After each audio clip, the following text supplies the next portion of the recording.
Fresh off the plane from Germany, I'm back for Muscle in the Morning. Brought to you by IronMag Labs. Make your mark. I'm Dave Palumbo, and today is Tuesday, April 11th, 2017. And let's find out what's going on in the world of bodybuilding and fitness. Sports fans in LA County haven't had a whole lot to smile about lately, thanks to another disastrous Lakers season. But that didn't seem to put a damper on the spirits of bodybuilding fans everywhere who came out in droves last weekend to check out John Lindsay's LA Grand Prix. And when all the dust finally settled after a long night of action on the men's physique stage, for the first time in his career, it was an excellent Zavezis Gaiden who found himself as the last man standing. Runner-up Long Woo was absolutely spectacular in his own right and held off a strong push from third-place finisher Araya Safi. In fourth place, we had a solid effort from fourth-year pro Tristan Murray, and rounding out the top five in his rookie debut was Dani Graha, who looked to be much improved from last year's Team Universe. Sun's out, guns out season is officially underway on the East Coast, and it looks like the warm weather has brought Jeff Long out of hibernation.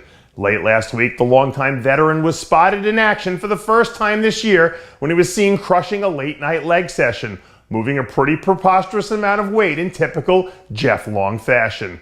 According to reports, Long is about 8 weeks out from jumping on stage for the first time this season, where he'll look to break back into the top 10 again for the first time since 2015. If he's in shape, Jeff Long's definitely a guy who could sneak up on some people in the right lineup, and I wouldn't be at all shocked if he winds up coming in and being a real X factor when it's all said and done. I love to see guys who still embrace that old school get in the gym and grind it out with heavyweight mentality. And that description definitely fits the bill for rookie big man Luke Sando. After delivering a standout 8th place finish in his first Arnold Classic appearance, the UK-born powerhouse didn't waste any time getting right back to business. Last week, new training footage surfaced of a gigantic-looking Sando in action as he took 3 plates for an easy ride on the military press.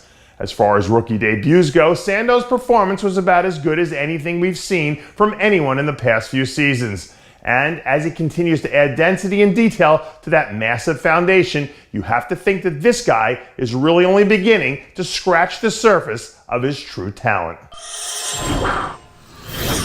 Right now, we're officially T-minus 2 weeks out from kicking things off down at the Charlotte Pro, where it looks like MILAN SADEK is ready to come in and reintroduce himself to the rest of the 212 division. After taking the entire 2016 season off to focus on adding size, the new and improved SADEK 2.0 is finally ready for takeoff. Earlier this week, some behind-the-scenes photos surfaced from a recent photo shoot where we can see a much bigger, fuller, and sharper-looking version of the former amateur Olympia champ than we've ever seen.